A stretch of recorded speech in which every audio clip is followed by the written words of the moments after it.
এই সমস্ত আইন হচ্ছে সংবিধান বিরোধী। এই নির্বাচনী আইন যথেষ্ট নয়। আপনি যে একটা ম্যাচ বক্স কেনেন তাতেও আপনি ট্যাক্স দিচ্ছেন, গণ অভ্যুত্থানটা বিপ্লব হয়নি। তাহলে আমরা এমন একটা নির্বাচন ব্যবস্থা কি করে করব যাতে আমাদের প্রতিনিধি নির্বাচিত হবে? গণতন্ত্র এবং সমাজতন্ত্র এটা নিয়ে আমরা মানুষকে দুই দলে বিভক্ত হতে দেখেছি। এখন দেখা যাচ্ছে আসলে গণতন্ত্র বলে যে জিনিসটা বলা হচ্ছে সেটা যদি আপনি মাঝে মাঝে 5 বছর পর পর ভোট হয়, গত 10 বছর এরকম ভোট হয়নি, সেই জন্য আমাদের মনে সংস্কারের বাসনা জেগেছে। যদি ভোট হতো তাহলে তাতে আমরা সন্তুষ্ট আছি। ধরুন মার্কিন যুক্তরাষ্ট্র সারা পৃথিবীতে নেতৃত্ব করছে এখন, আমরা সকলেই বলি সেটা হচ্ছে গণতন্ত্রের আদর্শ আবার ভূমি। সেখানে নির্বাচন হয়, প্রেসিডেন্ট বদলায়, কিন্তু তারপরে তার সারা পৃথিবীতে দাবড়ে বেড়াতে, ধ্বংস করতে, যুদ্ধ বাঁধিয়ে দিতে কোনো অসুবিধা কিন্তু হয়নি। তার মানে গণতন্ত্রই আমাদের সকল সমস্যার সমাধান সেটা মনে করা যাচ্ছে না। ধরেন মার্কিন দেশে যে 4 বছর পর পর 6 বছর পর পর নির্বাচন হয়, সেটা যদি গণতন্ত্র হয় এবং আমরাও যদি সেটা করি, আমাদের সব সমস্যার সমাধান হবে না। যদি ভোটাধিকারের বাইরে গণতন্ত্রকে আপনি নিতে চান, নুরুল কবির যেটা মনে করিয়ে দিলেন, সংবিধানের যে একটা দ্বিতীয় ভাগ আছে আমাদের বলা হচ্ছে রাষ্ট্র পরিচালনার মূলনীতি, সেখানে সমাজতন্ত্রের কথাও ঢুকিয়ে দেওয়া হয়েছে। কিন্তু সেটা তো বাহুল্য মাত্র। যদি আপনি সত্যি সত্যি গণতন্ত্র করেন তাহলে মানুষের গণতন্ত্র বলতে তার অধিকারের কথা আসবে। অধিকার কি শুধু ভোটের অধিকার? ভোটের অধিকার বটে, ভোটের অধিকার কিসের জন্য? ভোট দিয়ে আপনি রাষ্ট্র কারা পরিচালনা করবে তাদের নির্বাচিত করবেন, কিন্তু তাদেরকে পুরোপুরি বিশ্বাস করা যায় না সারা জীবনের জন্য। তাই আমরা সময় নির্ধারণ করে দিয়েছি 5 বছর, কিন্তু তারপরেও তাদের বিশ্বাস করা যায় না বলে আমরা আরেকটা বিধান রেখেছি, আমাদের এমন কিছু অধিকার থাকবে যেগুলি তারা এই 5 বছরের মধ্যেও কখনো কেড়ে নিতে পারবে না। এটা সংবিধানে অঙ্গীকার করার 1 বছর না যেতেই আওয়ামী লীগ সরকার একটা আইন করেছিল, আপনার জন্য স্পেশাল পাওয়ার্স অ্যাক্ট, যে কোনো লোককে বিচার না করে সন্দেহের বশে প্রথমবার 120 দিন 4 মাস গ্রেপ্তার করে বন্দি রাখা যাবে বিনা বিচারে, বিনা পরোয়ানায়। আবার বাড়ানো যাবে 120, আবার বাড়ানো যাবে 120, এইভাবে প্রায় অনন্তকাল তাকে বন্দি রাখা যাবে। সেই রকম আইন অনেক হয়েছে, আমি ফিরিস্তি দীর্ঘ করছি না। তাহলে একই সাথে দুটো থাকে কিভাবে? সংবিধান একদিকে বলছে আপনাকে গ্রেপ্তার করা যাবে না, আপনাকে 24 ঘন্টার মধ্যে আদালতে হাজির করতে হবে, আবার ওটা বলছে আপনাকে হাজির করতে হবে না, 120 দিন মতো রাখা যাবে। তো এই যে পরস্পর বিরোধিতা আমাদের আছে, এই নির্বাচনী আইন যথেষ্ট নয়। তারপরে যেগুলিকে আমরা বলবো, একটা উদাহরণ দিয়ে আমি বলি, আমরা বলছি দেশে যদি আপনি সত্যিই গণতন্ত্র করতে চান, মানুষকে অন্তত ভোটটাতে দিতে যেতে হবে। তাহলে ভোট দেওয়ার পথে বাধাটা কি? আমরা দেখি না ভোটের দিনে যেন জালিয়াত ভোট না হয়, প্রত্যেক পার্টির এজেন্ট দিতে হয়। কিন্তু আপনি তো অন্য পার্টির এজেন্টকে ঢুকতেই না দেন, তাকে বের করে দেন। 2018 সালের নির্বাচনে এরকম হয়েছিল, মানুষ বুঝেন, একদলীয় নির্বাচনের মতোই, যেহেতু আর কোনো মারামারি নাই, একদলীয় শুধু ভোট দিচ্ছে, অন্যের এজেন্টকে যেতেই দিচ্ছে না।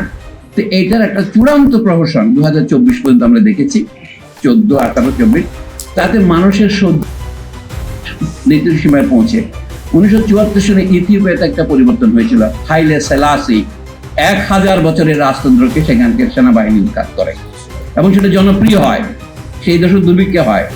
1978-79 সনে ইরানের শাহকেও উৎখাত করা হয়। একইভাবে ছোট দেশের কথা আমাদের মনে থাকে না, উগান্ডার ইদি আমিন এবং উৎখাত হয়। আমাদের দেশের সরকার উৎখাত এবার যেটা হয়েছে ঠিক একই জিনিস, একই পদ্ধতি। যারা চূড়ান্ত অপশাসন করে তারা জানতে পারে না কোন পথ দিয়ে তার অপশাসনের অবসান হবে। এটা মনে হয় একটা ক্ষুদ্র একটা কথা থেকে ছাত্রদেরকে রাজাকার বলে গাল দিল, মনে হয় ওইটার জন্য হলো। বহু ঘটনা তার পেছনে আছে। যেই ঘটনা তার পেছনে আছে সেটা হচ্ছে মানুষ ভোট দেবার জন্য শুধু আন্দোলন করে নাই, আরো নানা রকমের মানুষের মনের আঘাত একসাথে বিস্ফোরিত হয়েছে। কিন্তু এটা কখন বিস্ফোরিত হবে এটা কেউ জানে না। সব বিপ্লবের লক্ষণ হচ্ছে বিপ্লব কোন ভাবে হবে, টেলিভিশনে ক্যামেরার সামনে হবে কিনা এটা বলা যায় না। এই জন্য এবার যেটা হয়েছে এটার লক্ষণগুলো বিপ্লব আক্রান্ত, কিন্তু আমরা বলছি এটা গণ অভ্যুত্থানটা বিপ্লব হয়নি। এটা বিপ্লব হবে কিনা সেটা নির্ভর করছে এই ধরনের মিটিং এর উপর। আমরা যদি চাই, আমরা কি চাই? আমরা যদি ভোটাধিকার চাইও, কিন্তু আমাদের সেই ভ্যাট থাকবেই, কারণ তাতে তো আপনি ভ্যাট পদের জন্য আপনার পার্টিকে ভোট দিচ্ছেন না। আমাদের দেশে যে পরোক্ষ কর বেশি, কর তো 2 প্রকারের হয়, জানেন যে যারা যত ধনী সে তত বেশি কর দেবে, এটাকে বলে প্রগতিশীল কর বা প্রগ্রেসিভ কর। আর যে গরিব সেই বেশি দেবে, এটাকে বলে কি রিগ্রেসিভ বা এটা প্রতিক্রিয়াশীল কর। আমাদের বর্তমানে প্রতিক্রিয়াশীল কর ব্যবস্থায় চলছে, বড় লোকেরা কম ট্যাক্স দেয়, গরিবেরা ট্যাক্স দেয়। আপনি যে একটা ম্যাচ বক্স কেনেন তাতেও আপনি ট্যাক্স দিচ্ছেন, কাজে ট্যাক্স সবাই দিচ্ছে, যদি বা আপনি ট্যাক্স রিটার্ন করছেন না। মার্কিন দেশে ট্রাম্পের মতো প্রেসিডেন্ট যে প্রতিশ্রুতি দেয় সেটা হচ্ছে আমি ব্যবসায়ীদের উপর কর কমাবো, কর রেয়াত দেবো, এইটা হচ্ছে তাদের একটা বড় দাবি। আমাদের দেশে মাঝে মাঝে ট্যাক্স হলিডের কথা আসে, বিদেশি কোম্পানিকে বিনা ট্যাক্সে আপনি 5 বছর 10 বছর ব্যবসা করতে দেবেন। এই কাহিনীগুলো আমরা জানি, কিন্তু বর্তমানে সংস্কারের আলোচনার মধ্যে সেটা নেই। এখানে বাসদ মাহমুদের আলোচনায় 6 রকমের তারা হেডলাইন দিয়েছেন: নির্বাচনের সংস্কার, সংবিধানের সংস্কার, নির্বাচনের সংস্কার, বিচার বিভাগের সংস্কার, পুলিশের সংস্কার, জনপ্রশাসনের সংস্কার এবং দুর্নীতি দমন কমিশনের সংস্কার। এই 6 সীমায় তারা আমাদেরকে অব্যাহতি দিয়েছে। এরপরে নিশ্চয়ই আরো সংস্কারের কথা আসবে। এই সংস্কারগুলো কি? একটা সংস্কার হচ্ছে যে আমরা যেন নিয়মিত ভোট দিতে পারি। ভোট দিতে না পারার ক্ষেত্রে যে কাজটা কাজ করে, আপনি ভোটে দাঁড়াতেও পারছেন না, যেহেতু এতে কোটি কোটি টাকার ব্যাপার। একটা সিট বিক্রি হয়েছে গত সরকারের প্রধানমন্ত্রী, শুধু মেয়েদেরকে যে নমিনেশন দেওয়া হয় বাছাই করা, 40 কোটি টাকা, 60 কোটি টাকা, এই সমস্ত তথ্য প্রতিবেদন আমরা পাচ্ছি। এখন পত্রপত্রিকা প্রকাশিত হচ্ছে। এক একটা আসনের বিক্রয়ের মূল্য ছিল এরকম 60, আরো বেশি হতে পারে। আমি দুটো পেয়েছি, একটা 40, একটা 60। এদের আমি চিনি যারা এগুলি কিনেছেন। তো এই যে তার মানে নির্বাচন ব্যবস্থা সম্পূর্ণ নস্যাৎ হয়েছে, এর উপর আমাদের নির্ভর করা যাবে না। তাহলে আমরা এমন একটা নির্বাচন ব্যবস্থা কি করে করব যাতে আমাদের প্রতিনিধি নির্বাচিত হবে, আমরা ভোট দিতে পারবো। আমি কয়েকটা সাধারণ উদাহরণ দিই। আমি অনুসরণ করি যে জনসাধারণের জন্য আপনারা যে বিদেশে যান, এয়ারপোর্ট দিয়ে যান, আপনার পাসপোর্ট ছাড়া আরেকজনের পাসপোর্ট আপনি যেতে পারেন? সাদেকা হালিম পারে, একটা ব্রিটিশ পাসপোর্ট থাকে তার ক্যাটাগরির ভিতরে, কিন্তু আমরা তো পারি না।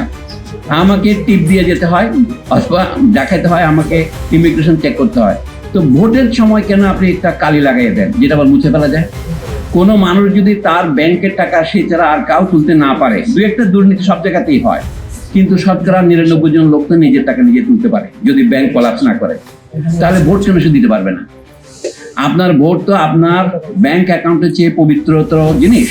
অথবা বিদেশে যাওয়ার জন্য আপনার পাসপোর্ট থাকে। পাসপোর্ট আমরা কথা কথা বলি না, সরকার কারো কারো পাসপোর্ট আটকে রাখে। মাহমুদুর রহমান মান্নার পাসপোর্ট বহু বছর আটকে রাখছিল, কিন্তু সবার একটা পাসপোর্ট হওয়ার অধিকার আছে। আপনার ন্যাশনাল আইডি হয়েছে, এখন তারা আপনার সমস্ত জীবন তথ্য রেখেছে, কিন্তু আপনি ভোট দিতে পারছেন না কেন? যদি ভোট দিতে না পারেন তো আপনি নির্বাচন বন্ধ হয়ে যাবে। এই একটা সংস্কার যদি আপনি করতে পারেন, তাহলে এটা সংস্কার হতে কি কি লাগবে? এই যে আরপিও করে রাজনৈতিক দলকে সারা দেশে অফিস করতে হবে, এটা হচ্ছে মানুষকে রাজনৈতিক দল না করার জন্য বলা। যদি আমি রাজনৈতিক দল করতে চাই, আমাকে করতে না দেওয়ার এটা যুক্তি হতে পারে না। সেটা 2008 হোক আর 2006 হোক, এই সমস্ত আইন হচ্ছে সংবিধান বিরোধী। কারণ সংবিধানে দেওয়া মৌলিক অধিকারের মধ্যে আছে রাইট টু অ্যাসেম্বলি, মানে আমি নিজেকে অর্গানাইজ করতে পারবো, আমি সভা সমিতি করতে পারবো, অর্গানাইজ করতে পারবো, পার্টি করতে পারবো। এটা তো মৌলিক অধিকার দেওয়া আছে। এখান থেকে এমন একটা আইন করলেন, আপনি ডান হাতে দিলেন, বাম হাতে কেড়ে নিলেন।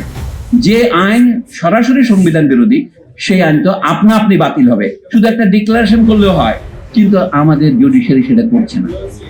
তাহলে কেন করছে না? আর যদিও আমরা বলেছি ক্ষমতাকে যদি নিয়ন্ত্রণ করতে হয়, জনগণের হাতে কিছু মৌলিক অধিকার থাকবে যেগুলো সরকার কোনো অবস্থাতে লঙ্ঘন করতে পারবে না, এটা মেনে নিলাম। তারপরে সরকারের ভিতরে যে 3টা অঙ্গ, এটা ঐতিহাসিকভাবে তৈরি হয়েছে ইউরোপে, আমরা এটা মেনে নিয়েছি।